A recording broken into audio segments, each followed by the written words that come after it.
यो भूतं च भव्यं च सर्वं यश्चादितिष्ठति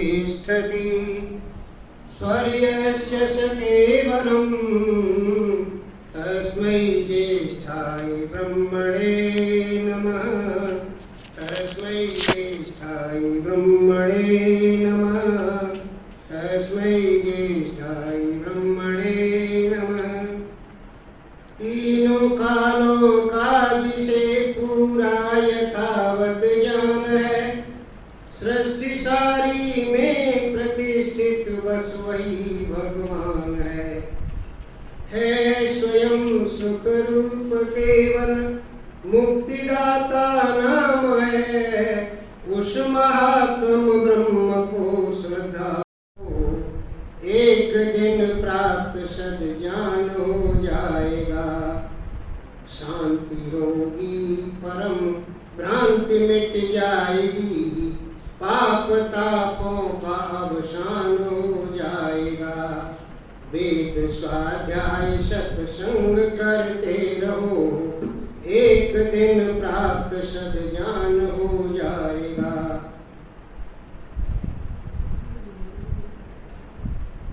अपनी समाज के समस्त पदाधिकारी वृंद, अत्यंत श्रद्धा की भाजन वंदनीय मातृशक्ति, धर्म प्रेमी आर्य सज्जनों और प्यारे बच्चों, ईश्वर की महान कृपा है जिसकी कृपा से हमें इस प्रकार का शुभ अवसर प्राप्त होता है जिसमें कुछ देर बैठ करके हम धार्मिक चर्चा, कुछ बौद्धिक चिंतन करते हैं और सुनते हैं।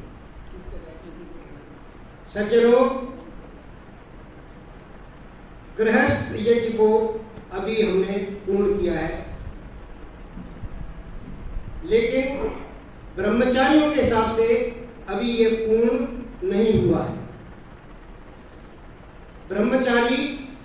ब्रह्मचारिणियां जो गुरुकुलों में पढ़ते हैं वो तो प्राय इस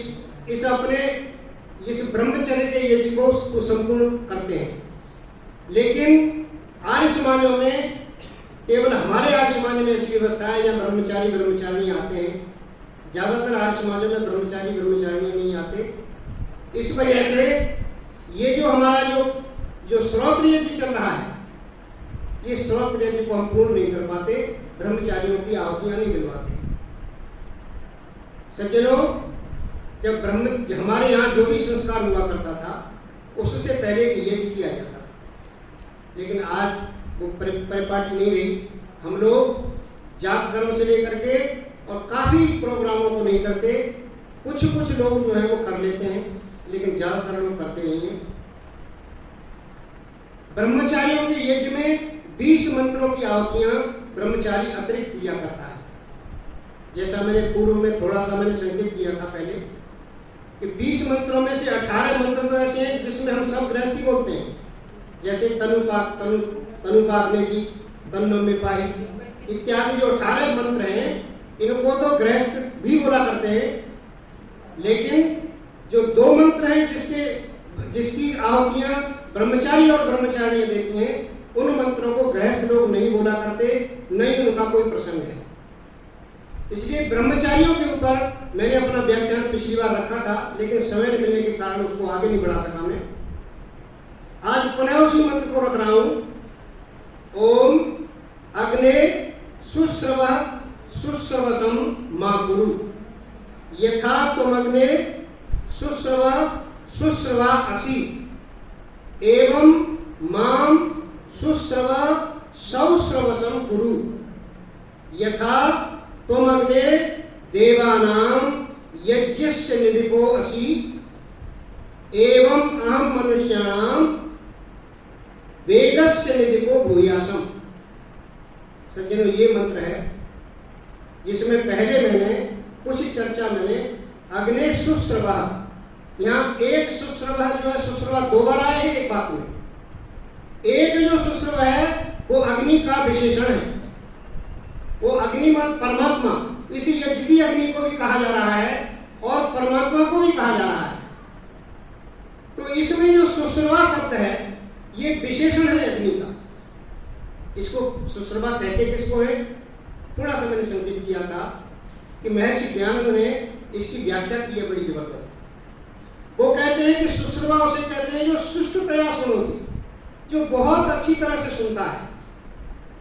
परमात्मा बहुत अच्छी तरह से सुनता है, और हम लोग कुछ न कुछ उससे सुबह से उठ करके शाम तक मांगते ही रहते हैं। जैसे ही दिन निकला और हम जो जगे तो कहते हैं भगैव भगवास्तु तेन वयम भगवंता। ये परमात्मन आप भगवान हो, हमें भी भगवान बना दीजिए। वो परमात्मा सुबह अच्छी तरह से सुनता रहता है, बहुत धैर्य से सुनता रहता है। धैर्य जो है जितना परमात्मा के अंदर है उतना हम लोगों के अंदर नहीं। हम लोग तो कोई दूसरी बार जब कह दे कोई तो कहते भाई हमने सुन लिए, अब बार बार एक ही बात को कहोगे आप, हम लोग नहीं सुनते। लेकिन हम सुबह से लेकर के शाम तक जब तक हम सोते हैं, अग्नि तुम से जाग रही वयम तुम मंदिसी में, सोने के टाइम पे भी हम बोलते हैं कि भगवान अब मैं तो सो रहा हूं, आप जाग रहे हो। रक्षाणो प्रेक्षण प्रबुधेन पुरस्कृति, अब मैं सवेरे जब जगूं तो इसी उत्साह के साथ जगूं। आपका जो ऊर्जा है आप मेरे अंदर सोते हुए भी भरते रहना। सज्जनों, मांगते रहते हैं परमात्मा से, लेकिन ये जो मांगना है, ये मांगना मैंने दो शब्दों से विवरण किया था कि एक तो हम लोग भिक्षुक होकर के मांगते हैं और एक भिखारी होकर के मांगते हैं। भिक्षुक उसे कहते हैं जो योग्य व्यक्ति है, जो अधिकारी व्यक्ति है उसे भिक्षुक कहते हैं, और भिखारी कहते हैं निठल्ले व्यक्ति। जो व्यक्ति अयोग्य है, जो जानता नहीं है कुछ भी, लेकिन भीख मांगने में प्रवृत्त है। भिक्षुक तो हम सारे हैं। भिक्षुक जो है ज्ञान पिपासु सब लोग हैं। कुछ न कुछ हमें चाहिए किसी से, चाहे परमात्मा से चाहिए, चाहे गुरु से चाहिए, चाहे माता पिता से चाहिए, चाहे प्रकृति से चाहिए। हम कुछ न कुछ ज्ञान प्राप्त करते रहते हैं। इसलिए भिक्षुक की श्रेणी में तो हम सारे आते हैं, क्योंकि हम जो है नए ज्ञान को अर्जित करने के इच्छुक रहते हैं, इसलिए भिक्षुक रखे गए हैं लोग। लेकिन भिखारी नया ज्ञान अर्जित नहीं करता, समाज के ऊपर एक बोझ होता है। इसलिए हमें भिक्षुक की श्रेणी में रहना है, तो परमात्मा को हम कुछ न कुछ मांगते रहते हैं। सज्जनों, मनुष्य के अंदर मांगने की बड़ी अच्छी आदत है।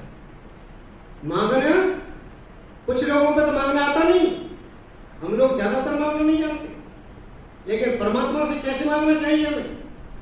मैं अभी एक भाषण सुन रहा था, एक भजन सुन रहा था।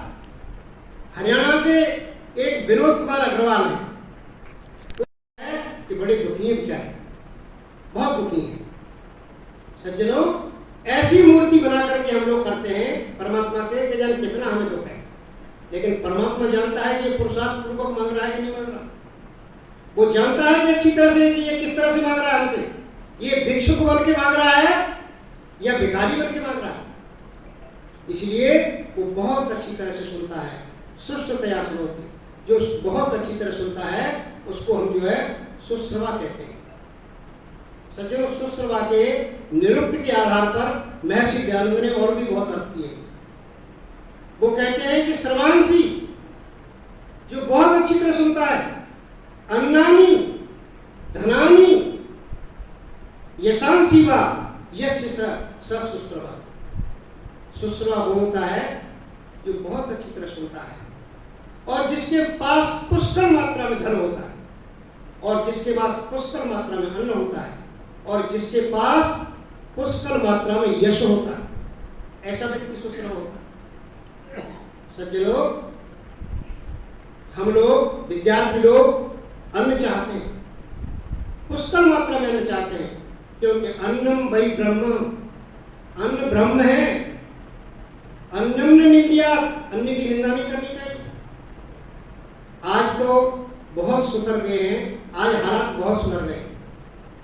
1965 में हमारे देश में बहुत बड़ा काल पड़ा था, और ऐसा काल पड़ा कि प्रधानमंत्री उस समय लाल बहादुर शास्त्री थे हमारे देश में, और स्वयं उन्होंने अपने मंच पर बैठ करके ये जो है घोषणा की कि सब लोगों को एक दिन का व्रत रहना चाहिए।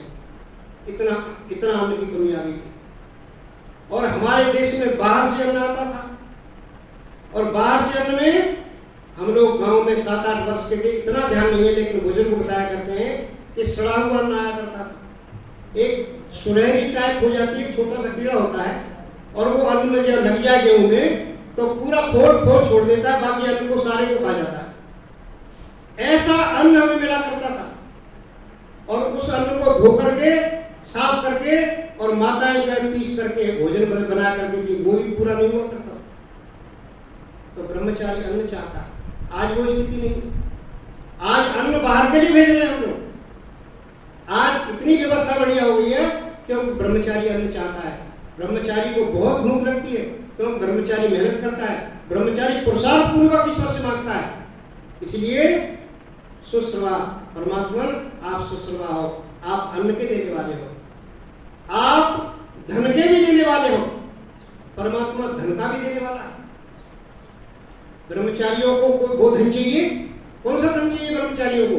अभी तो आप पढ़ लो ना, अभी पढ़ लो ना, धन की क्या जरूरत है? धन का कमाना केवल और केवल गृहस्थ व्यक्ति का काम है, और धन का रखना भी गृहस्थ व्यक्ति का काम है। लेकिन जब विद्यार्थी को जरूरत पड़े तो वो ले सकता है, सन्यासी को जब जरूरत पड़े तो वो गृहस्थ ले सकता है, लेकिन कमा नहीं सकता। कमाने का अधिकार नहीं है उसको, केवल गृहस्थ को अधिकार है।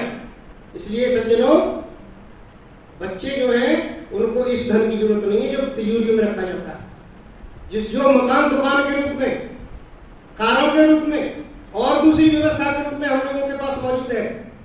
उस धन की इस विद्यार्थी को जरूरत नहीं।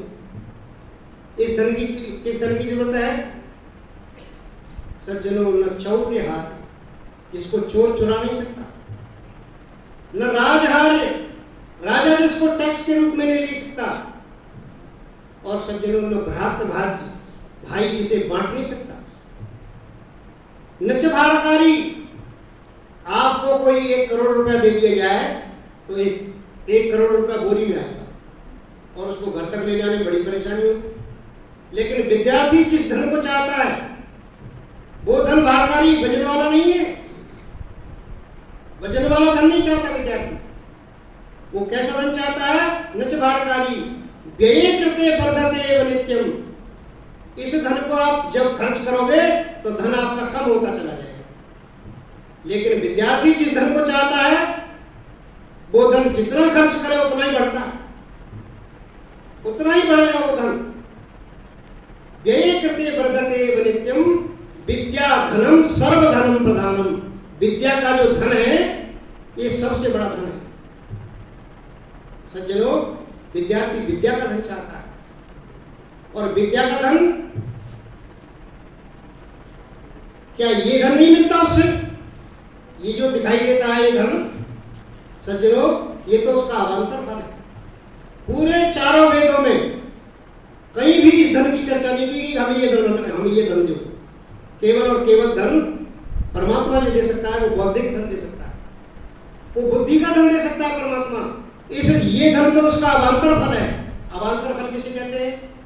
अवांतर फल कहते हैं, जैसे इंसेंटिव होता है ना, कंपनियां इंसेंटिव देती हैं कि एक चीज खरीदो तो दूसरी चीज फ्री। अब हमारे यहाँ तो दिल्ली में जो शराब है वो भी 1 बोतल और फ्री आ रही है। सरकार ने की हुई है कि 1 बोतल और ले जाओ हमारी तरफ से। सज्जनों, तो ये जो धन है ये अवांतर फल है उसका। परमात्मा का इंसेंटिव है ये कि जितनी बुद्धि प्रखर होगी धन उसके पीछे उतना ही ज्यादा दौड़े। आप अपने अंदर स्किल डेवलप करिए। स्किल डेवलप करना विद्यार्थी का काम है। इसलिए सज्जनों, विद्यार्थी प्रार्थना कर रहा है, हे परमात्मा आप सुश्रवा हो, आप धनवान हो, आप हमें भी पुष्कल मात्रा में धन दीजिए।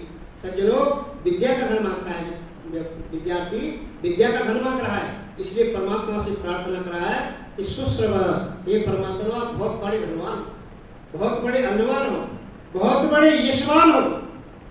विद्यार्थी यश भी चाहता है, कोई ऐसा विद्यार्थी नहीं जो यश नहीं चाहता हो। लेकिन सज्जनों, यश प्राप्त करने के लिए उतना ही ज्यादा विद्या का अर्जन करना पड़ेगा। जो व्यक्ति स्किल डेवलप करेंगे यश उतना ही उनका बढ़िया होता है। आज संसार में मोदी को कोई रोकने वाला नहीं हो रहा पैदा। उसके बौद्धिक स्तर में परमात्मा ने कैसी व्यवस्था कर रखी है कि सब देशों की व्यवस्था का उसका दखल है। हर देश में व्यवस्था में दखल देने के चक्कर में हर देश में, अपने देश में स्वयं उसकी पार्टी में विरोधी लोग थे, अपनी पार्टी में भी नहीं बनने देना चाहते थे उसको। लेकिन आज प्रधानमंत्री बहुत उच्च कोटि वक्ता में शामिल है, और ये वक्तत्व और कला कैसे आएगी? उसके पीछे पुष्कल मात्रा में आपके पास ज्ञान होना चाहिए। तब ज्ञान होगा, तभी आपके अंदर बौद्धिक क्षमता आएगी, तभी आपका यश बढ़ेगा। इसलिए परमात्मा यशवान है, हम परमात्मा से उस यश को मांग रहा है विद्यार्थी।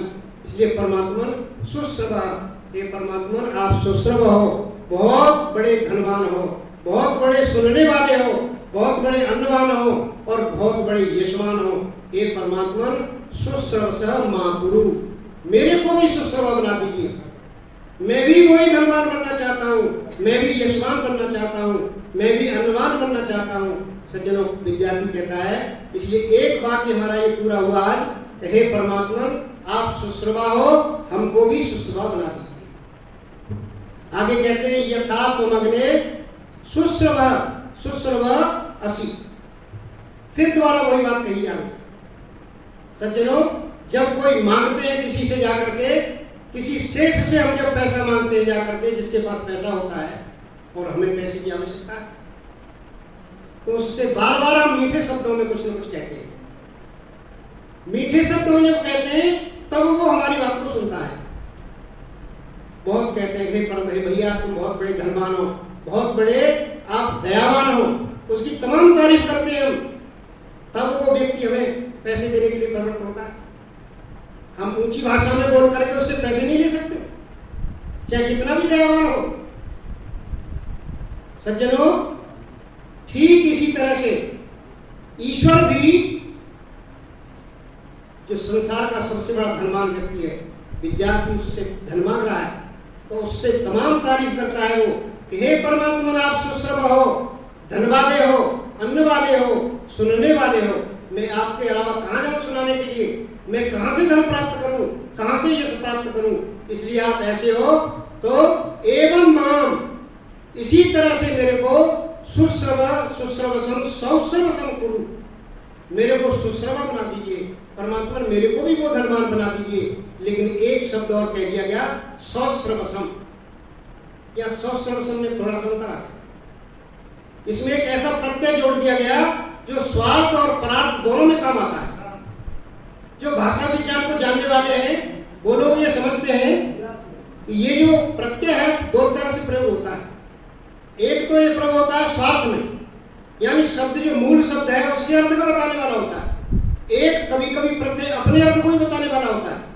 यह दोनों प्रकार महर्षि दयानंद ने दोनों प्रयोग किए इस जगह। वो कहते हैं कि सौश्रवसम सुश्रवस अपत्यम इति सौश्रवस। सुश्रवस की अपत्य मानी संतान। संतान कैसा? पुत्र। पुत्र क्या? विद्यापुत्र। वो कहते हैं कि विद्यापुत्र, महर्षि दयानंद कहते हैं कि विद्यापुत्र जो मेरे साथ साथ जो दूसरे विद्यापुत्र हैं, विद्यार्थी केवल अपने लिए नहीं मांग रहा, उसके पास और भी विद्यार्थी बैठे हुए हैं उसके साथ साथ। सौश्रवसम कुरु, हे परमात्मा केवल मेरे लिए नहीं, ये जो मेरे और विद्यार्थी बैठे हैं इनके लिए भी मुझे ऐसे ही चाहिए। मुझे वही धन चाहिए, मुझे वही यश चाहिए, मुझे वही अन्न चाहिए, मुझे वही धन चाहिए जो मेरे को आप दे रहे हो। सज्जनों, वो विद्यार्थी कह रहा है कि मेरे जो साथ जो और दूसरे पशु बैठे हुए हैं, पशु समझते हो? ये पशु शब्द जो है ये केवल और केवल चौपायों के लिए प्रयोग होना शुरू हो गया। पशु शब्द जो है वो सबके लिए आता है। पश्यति यह सब पशु, जो केवल देखता है वो पशु है। केवल ये जो है इसका रूढ़ी शब्द जो है पशु के लिए प्रयोग होना शुरू हो गया। लेकिन सज्जनों, पशु, परमात्मा भी पशु है, परमात्मा भी हमें देखता है। इसलिए पशु का मतलब है जो सबको देखता है।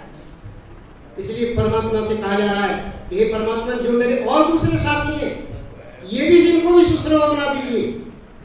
और आगे कहता है कि यथा तुम अग्ने देवानाम यज्ञस्य निधिपा असि।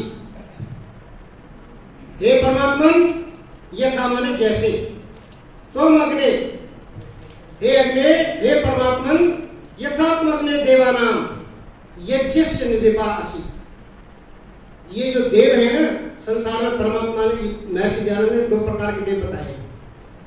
एक तो देव है जड़ और दूसरे देव है चेतन। और इन दोनों के जितने भी यज्ञ हैं, जड़ देवता भी यज्ञ कर रहे हैं और चेतन देवता भी यज्ञ कर रहे हैं। यज्ञ करना, यज्ञ का जो कर्म है ये कर्म करना, यानी कर्म दोनों ही कर रहे हैं। जड़ पदार्थ भी क्रिया कर रहे हैं, लेकिन जड़ पदार्थ की जो क्रिया है उसको संपादन करने वाला परमात्मा है। स्वयं जड़ पदार्थ कोई क्रिया नहीं कर सकता। उसके अंदर जो खजाना है, उसके अंदर जो ताकत आ रही है, सूर्य कभी भी अपनी गर्मी से प्रकाशित नहीं है। आप उपनिषदों को पढ़ो, कठोपनिषद में, प्रश्नोपनिषद में तमाम ये बताया गया है कि परमात्मा के तेज से प्रकाशित है सूर्य अपनी तेज से प्रकाशित नहीं है। ये जितने भी हमारे 33 देव बताए हैं, जिसमें 8 वसु हैं, 11 रुद्र हैं, 12 आदित्य हैं और इंद्र और प्रजापति, इस प्रकार से 33 देव बताए हैं। इन 33 देव जो हमारी क्रिया कर रहे हैं, जो हमारे साथ क्रिया कर रहे हैं, जो प्राणी मात्र का भला कर रहे हैं। देवता का मतलब देवो दाना, द्योतना, द्युष्ठान आत्मा इत्यर्थ। जो देव जो है वो दान से देव बनता है, जो हर समय दान करता है, बदले में कोई क्रिया चाहता नहीं। सज्जनों, बदले में कोई भी फल, कोई भी पेड़ आपको जो फल दे रहा है वो बदले में कुछ नहीं चाहता आपसे। नदियां जो बह रही हैं, संसार में जितने भी पदार्थ, जितने भी देव काम कर रहे हैं, वो जड़ पदार्थ, उनके देवानाम, उन देवों के यज्ञ से निधिपासी, उन देवों का जो यज्ञ है उसके निधिपा हो। ये निधिपा क्या है? निधिपा परमात्मा को कहते हैं और निधिपा जो है खजाने को भी कहते हैं। निधि नाम पदार्थ नाम, जिसके अंदर सारे के सारे पदार्थ व्यवस्थित हैं, सारे के सारे संसार के पदार्थ जिस परमात्मा के अंदर व्यवस्थित हैं, इसलिए उसको निधि कहते हैं। और ये जो निधि है, ये जो परमात्मा के अंदर पदार्थ व्यवस्थित हैं, उनको केवल निधि अपने पास रखता हुआ ऐसा ही नहीं, इनकी रक्षा भी करता है। जैसे हम लोग जब धन कमा लेते हैं तो उस धन की व्यवस्था करते हैं, रक्षा भी करते हैं उसकी। ठीक परमात्मा इन जड़ पदार्थों के अंदर, जड़ देवताओं के अंदर जो क्रिया हो रही है, उस क्रिया को संपादन करने वाला परमात्मा है और क्रिया को संपादन करने के साथ साथ उनकी रक्षा करने वाला भी परमात्मा है। यदि वो रक्षा ना करे, यदि वो उसके खजाने से अपने से ना निकाल के दे, तो ये देव जड़ पदार्थ हमारा कोई भी भला नहीं कर सकते। ये सारा का सारा इसके पीछे परमात्मा विद्यमान है। ठीक इसी तरह से सज्जनों, ये जो चेतन देव हैं, ये इसके भी ऐसे ही है। चेतन देव जो क्रिया करते हैं, जो माता पिता गुरु इत्यादि जो हमारी क्रिया करते हैं हमारे साथ, इनके कर्मों की व्यवस्था करने वाला भी ईश्वर ही है। यज्ञ जो है कर्म को कहते हैं, यज्ञ भाई श्रेष्ठतम कर्म। यज्ञ जो है ये श्रेष्ठतम कर्म है, ये कर्म है कि यज्ञ जो है। तो ये जो माता पिता गुरु इत्यादि जो हमारे साथ क्रिया करते हैं, कर्म करते हैं, इस कर्म की व्यवस्था करने वाला भी ईश्वर ही है। इन कर्मों को सबको संचित करने वाला हमारे पास, परमात्मा के पास इतने खाते खुले हुए हैं। लोग कहते होंगे कि 84 लाख योनियां हैं और 84 लाख खाते होंगे। सज्जनों, ये जो 84 लाख, एक एक व्यक्ति के 84 लाख खाते हैं परमात्मा के पास। एक व्यक्ति के 84 लाख खाते हैं। जो घोड़ा बनता है तो उसका खाता अलग है, कुत्ता बनता है तो उसका खाता अलग है, चिड़िया बनता है तो उसका खाता अलग है, मनुष्य बनता है तो उसका खाता अलग है। आप योग दर्शन पढ़ें तो उसमें ये बताया गया है कि परमात्मा जो है सारी व्यवस्था करता है। परमात्मा के सबके खाते अलग अलग हैं। ऐसा नहीं होता है कि उस खाते से निकल करके मनुष्य योनि में कोई आ जाए, ऐसा नहीं होता। जो पशु योनि से जो कर्म पशु योनि में है उसका संचयन अलग है और मनुष्य का संचयन अलग है। हर एक परमात्मा के अंदर विद्यमान है और सबकी व्यवस्था करता है। जब अगला जन्म मिलने को होता है तो प्रारब्ध के रूप में कर्म प्रारंभ करता है, और जब हमारा जन्म चल रहा है तो इसमें क्रियमाण कर्म होते हैं, और फिर जो कर्म हमने कर लिए उसके संस्कार के रूप में जो संचित अवस्था में जो कर्म चले जाते हैं। ये 3 तरह के कर्म हैं और 3 ही तरह का इनका विपाक है। एक है एक विपाकारंभ भी, दूसरा है द्वि विपाकारंभ भी, और तीसरा कर्म त्रिविपाकारंभ भी है। ये जो हमारा प्रारब्ध है ये एक विपाकारंभी है, ये केवल जाति को देने वाला है। जब प्रारब्ध शुरू होता है तो वो केवल एक जाति को बताता है कि भाई इस जन्म में ये बनेगा ये। लेकिन जो क्रियमाण कर्म है हमारे, जो हम कर रहे हैं अब, ये दो विपाकारंभी है। ये जो है आयु और भोग दोनों को देने वाले हैं। आयु हमारी कितनी बढ़ेगी ये हमारे खान पान पर निर्भर करेगा, हमारे रहन सहन पर निर्भर करेगा, हमारी जो घरेलू व्यवस्था है उस पर निर्भर करेगा। हम मौत को भोजन से, औषधियों से और तमाम अपने दिनचर्याओं से मौत को दूर भगा देते हैं। इसलिए ये द्विविपाकारंभी है, ये आयु और भोग दोनों देने वाला है। तीसरा कर्म जो है वो तीसरा कर्म त्रिविपाकारंभी है। जो संचित कर्म है उनसे जाति, आयु और भोग तीनों मिलते हैं। ऐसे ये जो सारा का सारा संचयन है ये परमात्मा के द्वारा हो रहा है।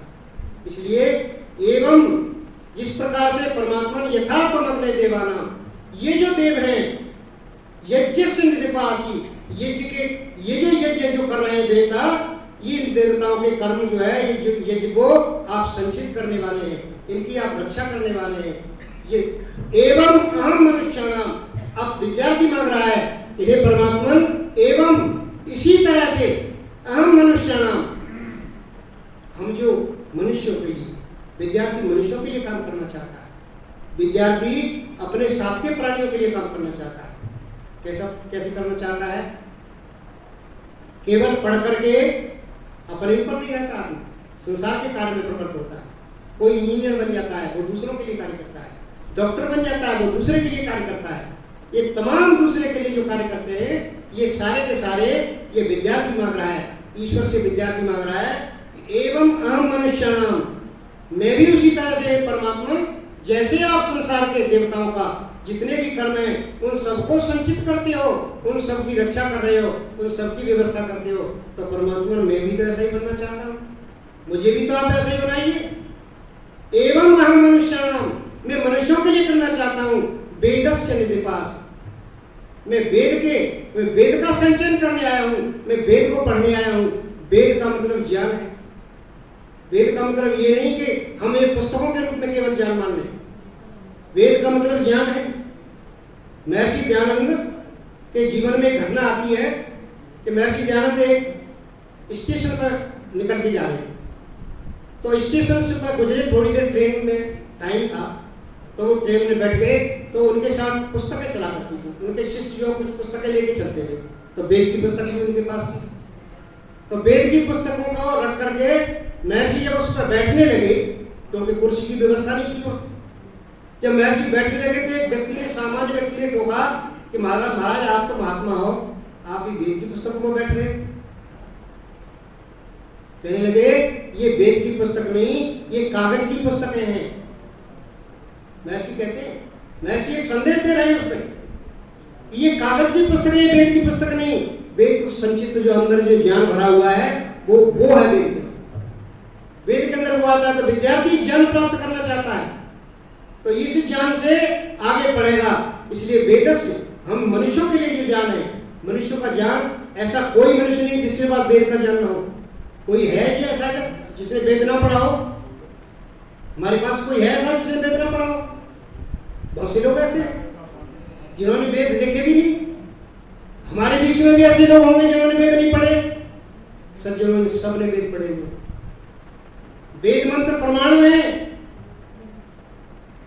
यस्मिन ऋचः सामयूषि यस्मिन प्रतिष्ठिता रत्नाभावेवा। ये जीवात्मा आजकल की नहीं है, ये जीवात्मा जब से परमात्मा है तब से जीवात्मा है। यस्मिन ऋचः सामयूषि, चारों के चारों वेद हर एक व्यक्ति के अंदर प्रतिष्ठित है।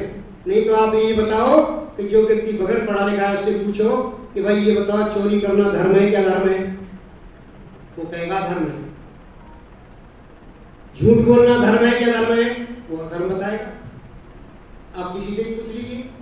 तो मैंने पूछा कि भाई ये आपके अंदर समझ कहाँ से आई? ये तो सामान्य बात है, हर एक जानता है, अपने बुजुर्गों से सीखा हमने। सज्जनों, श्रुति परंपरा से आ रहा है, लेकिन अनभिव्यक्त रूप में, व्यक्त रूप में नहीं।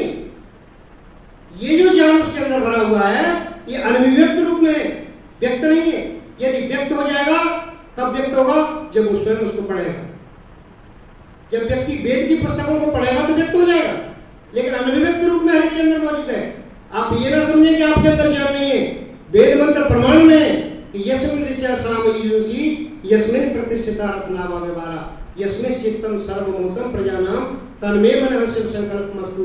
हम उस मन के संकल्प की बात कर रहे हैं जिस मन के अंदर चारों के चारों वेद भरे हुए। हर एक व्यक्ति के अंदर चारों वेद हैं, लेकिन हम लोग समझते हैं कि हमने वेद पढ़े ही नहीं, हमने देखा ही नहीं। आप किसी भी अनपढ़ से पूछो, ये कहेगा मैंने तो वेद पढ़े ही नहीं भैया। तो वेदस्य निपासी, हमने सारे के सारे जो वेद का ज्ञान है, जो उसके तुम रक्षा करने वाले हो। परमात्मा कैसे रक्षा करता है वेद की? सज्जनों, वेद का ऋग्वेदादि भाष्य भूमिका में वेद को बताया गया कि वेद की परमात्मा रक्षा कैसे करता है। वेद की परमात्मा रक्षा करता है इसका आनुपूर्वी नियत कर कर। इसकी आनुपूर्वी, इसका जो क्रम है, वर्णों का जो क्रम है वो एकदम नियत है। जैसे पूजनीय प्रभु हमारे भाव उज्ज्वल कीजिए, ये जो प्रार्थना है हमारे सारे आर्य लोग आते हैं और वर्षों से याद है। जब तक जिएंगे तब तक याद रहेगी हमें। ये क्यों याद रह जाती है हमें? बाकी जो हम बातचीत करते हैं, मैं जो ये भाषण दे रहा हूँ दोबारा मेरे से कह दिया गया कि आप दोबारा बोलो, तो इसमें कुछ ना कुछ डिफरेंस आएगा बोलने में। क्यों? कि ये जो आनुपूर्वी है, ये जो हमारी जो क्रम है, ये नियत नहीं है, लेकिन वेद का क्रम नियत है। वेद का क्रम वो छंद के रूप में, जब हम छंद को जब कभी जो है छंद के रूप में जब जो है उसको डाल देता है कविता को, तो वो नियत हो जाता है और नियत होकर के वो याद हो जाता है। और याद होकर के अब जैसे कविता हम आज बोल रहे हैं, अब आधा घंटे बाद कहो वैसे फिर बोल देंगे, और जब तक हम जिए तब तक याद रहेगी। इस नियत होने से परमात्मा का ज्ञान में, वेद जो है परमात्मा के ज्ञान में क्यों रहते हैं हर समय? सृष्टि के विनाश होने पर भी परमात्मा के ज्ञान में रहते हैं, और सृष्टि के चलने पर भी परमात्मा के ज्ञान में रहते हैं। और वो तुरंत जो है ज्ञान का प्रकाश ऋषियों के अंदर करता है। ऋषियों के अंदर करने से वो श्रुति परंपरा चलती है, और श्रुति परंपरा से आगे बढ़ते बढ़ते बढ़ते बढ़ते हम तक आ जाते हैं। इसलिए सज्जनों, ये जो वेद की रक्षा विद्यार्थी कर रहा है, विद्यार्थी तो वेद पढ़ने आया है, वो तो ज्ञानवान बनने आया है। सज्जनों, वो ज्ञानवान, आज हमारे विद्यार्थी ज्ञानवान बन रहे हैं, किसी एक अध्यापक के पास नहीं जाते। वो एकदम घुमक्कड़ टाइप, कभी किसी से साइंस पढ़ते हैं, किसी से मैथ पढ़ते हैं, किसी से कुछ पढ़ते हैं, क्योंकि एक ज्ञान जो है सबके पास मौजूद नहीं है, एक क्रम किसी के पास नहीं है, इसलिए बार बार जाते हैं। लेकिन ये ध्यान रखना कि जो भी क्रम है, जो हम जो है गहराई से उसको पढ़ें। हम गहराई से पढ़ेंगे तब जो है हमारा क्रम जो है उसको जो है आवृत्ति के रूप में रहे। परमात्मा हर समय वेदों की आवृत्ति करता रहता है। आपके वैज्ञानिक आज ये कह रहे हैं कि संसार में जो ध्वनि आ रही है वो सारी की सारी ओम की ध्वनि है। आज वैज्ञानिक ये सिद्ध कर रहे हैं कि संसार में ब्रह्मांड में जो ध्वनि चल रही है वो ओम की ध्वनि है, आप वेद की ध्वनि है। परमात्मा हर समय उसको स्मरण में रखता है। इसलिए जो भी हम याद करें उसको हम यदि आवृत्ति बनाए रखेंगे तो विद्यार्थी के अंदर एक गुण होना चाहिए कि ये जो हमारा जो आगम काल है, इस आगम काल को बहुत अच्छी तरह सुने। जो विद्यार्थी अच्छी तरह सुनता नहीं, वो अच्छी तरह वक्ता नहीं बन सकता। आज उल्टी स्थिति हो गई है। आज स्थिति है कि बगैर समझे लोग वक्ता बनते हैं। मंच पर हर एक व्यक्ति अपने आप को प्रमोट करना चाहता है, अंदर ज्ञान नहीं है लेकिन फिर भी प्रमोट कर रहे हैं। कारण एक भेड़ चाल है। लेकिन सज्जनों, जब जो है हम अच्छी तरह से जो सुनेंगे किसी चीज को, अब सुनने में नींद आती है, ये भी एक मुश्किल है। जब हम सुनने बैठेंगे तो हमें नींद घेरेगी। अब यहाँ तो नहीं कोई सो रहा है कोई? सज्जनों, ये जो नींद है, हम सुन नहीं सकते तो उस बात को हम बोल भी नहीं सकते। हमारा आगम काल, विद्यार्थियों के लिए आगम काल है ना, इस समय आगम काल जो है वो बहुत ही सुव्यवस्थित होना चाहिए।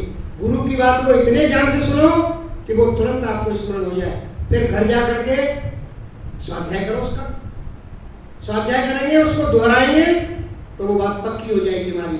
लेकिन इसका एक तीसरा क्रम है प्रवचन का। प्रवचन का कैसे? कि जो हमने पढ़ा है, जो गुरु से हमने सुना है, उस सुनने को हम स्वाध्याय कर लें, एक बार उसका आत्मचिंतन कर लें, उसके बाद अपने साथियों में उसको डिस्कस कर लें। इसको आनुपूर्वी को हम कैसे बनाए रखें? हम अपने ज्ञान को कैसे व्यवस्थित करें। सज्जनों, जो भी सुना है ये विद्यार्थियों को दोबारा पढ़ना, दोबारा उसको दोहराना और दोहराने के बाद अपने साथियों में डिस्कस करना, ये उसका प्रवचन काल है। ऐसे वेद की रक्षा नहीं होगी। वेद की रक्षा जब ज्ञान की रक्षा होगी कि हम उसकी आवृत्ति बनाए रखें, उसको आवृत्ति में रखें हर समय।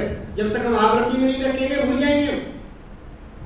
और वेद की आवृत्ति तो, वेद जो है इसकी आवृत्ति नियत है, इसकी जो अनुपूर्व नियत है, इसका जो क्रम है वो भी नियत है, और वो भी किसी ऋषि का बनाया हुआ नहीं। सज्जनों, मैंने तो बड़ी गहराई से पढ़ा है महर्षि को।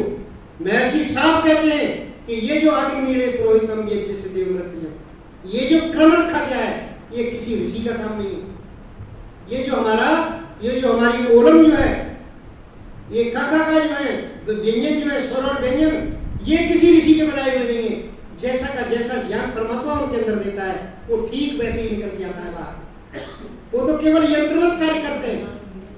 और सज्जनों, लोग कहते हैं कि आकृति तो चलो मनुष्य ने बना दी होगी, क्योंकि यहाँ की आकृति अलग है, यदि तमिलनाडु में पढ़े हम तो वहाँ की आकृति अलग है। सज्जनों, ये आकृति भी परमात्मा की बनाई हुई है। आकृति का ज्ञान नहीं, क्योंकि जो ज्ञान कुम्हार जब गढ़ा बनाने बैठता है तो सज्जनों, वो कुम्हार गढ़े की जो आकृति है उसके अंदर पहले से मौजूद है। आप हम लोगों को किसी को चाक पे बैठा दिया क्या गढ़ा बना सकते हो? नहीं बना सकते। क्यों? क्योंकि वो आकृति हमारे अंदर नहीं है। आकृति जब तक हमारे अंदर नहीं होगी तब तक हम कोई कार्य नहीं कर सकते। इसलिए वेद की आकृति मौजूद है। वेदस्य निधिपासी, वेद के परमात्मा आप खजाने हो, आपके अंदर वेद विद्यमान है, वेद रखे हुए हैं आपके अंदर। और मैं मनुष्यों के लिए वेदों को पढ़ना चाहता हूँ, मैं मनुष्यों का कल्याण करना चाहता हूँ वेद के द्वारा। ये परमात्मा, आप उस कल्याण के लिए, उस रास्ते के लिए मेरे को नियत करिए।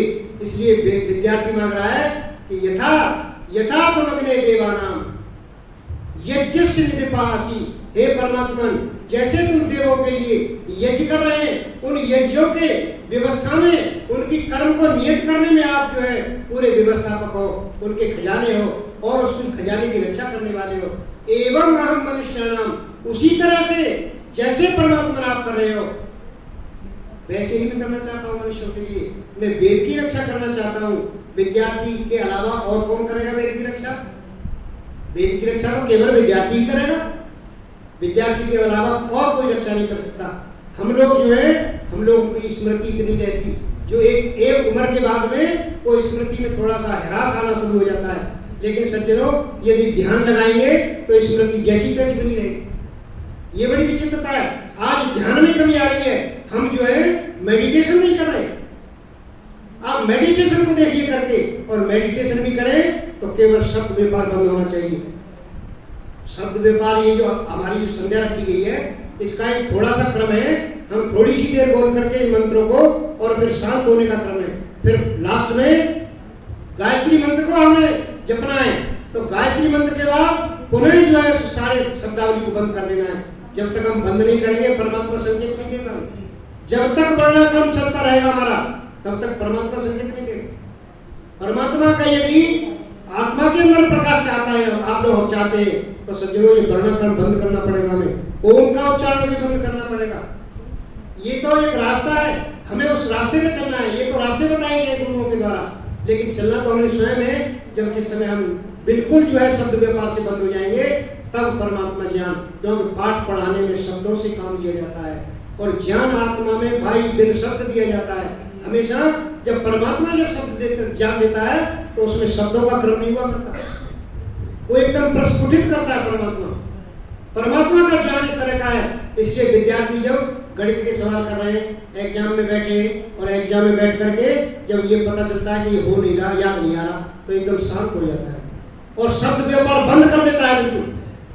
और बंद करके फिर परमात्मा उसके अंदर ज्ञान देता है कि भाई ये सूत्र तो वहां लिखा हुआ था, ये ऐसे होगा, तुरंत उसका समाधान होता है। महर्षि दयानंद के जीवन में भी घटना आती है। महर्षि दयानंद, गुरु ने कुछ पढ़ाया, कुछ भाष्य पढ़ा रहे थे और महर्षि दयानंद उस क्रम को भूल गए। जब भूल गए तो गुरु से पुनः पूछा। गुरु की पहली शर्त थी कि मैं एक बार बताऊंगा तुम्हें। उन्होंने कहा कि मैंने तुम्हें एक बार बताया, अब तुम मैं बताऊंगा नहीं, जब तक तुम्हें याद न हो जाए मेरे को मुंह मत दिखाना। गुरु कहते थे महर्षि दयानंद। 3 दिन तक जो है यमुना की जल में रहते हुए और उन्होंने जाप किया, पुनः स्मृति लौटी, पुनः वो शब्दान कर्म लौटा। सज्जनों, कैसे हुआ? ये परमात्मा देता है। जिस समय हम ध्यान में बैठेंगे, जिस समय हम ध्यान में बैठ करके और शब्द व्यापार अपने अंदर बंद कर देंगे, तो जो ज्ञान परमात्मा देता है उस ज्ञान का कोई मुकाबला नहीं। संसार में जितने भी ऋषि, हम ऋषियों के पास बैठने वाले हैं, हम ऋषियों ने जिस तरह से ज्ञान प्राप्त किया है उसका एक केवल और केवल एक आधार है, वो आधार केवल और केवल परमात्मा है। इसलिए न इंद्रा तत्ते पवते धाम किंचन, परमात्मा के अलावा संसार में और इस आत्मा को कोई पवित्र करने वाला नहीं है। हम परमात्मा के से प्रार्थना करें। इसलिए विद्यार्थियों के लिए इस मंत्र से विद्यार्थी अग्नि को संभालता है। आपको मैंने पहले बताया था कि ये जो अग्नि है ये गार्हपत्य अग्नि है, ये गृहस्थ की अग्नि है। चाहे माता पिता के पास रह रहा हो तब भी गृहस्थ के पास रह रहा है, और जब गुरु के पास रह रहा हो तब भी गुरु गृहस्थ हुआ करते थे।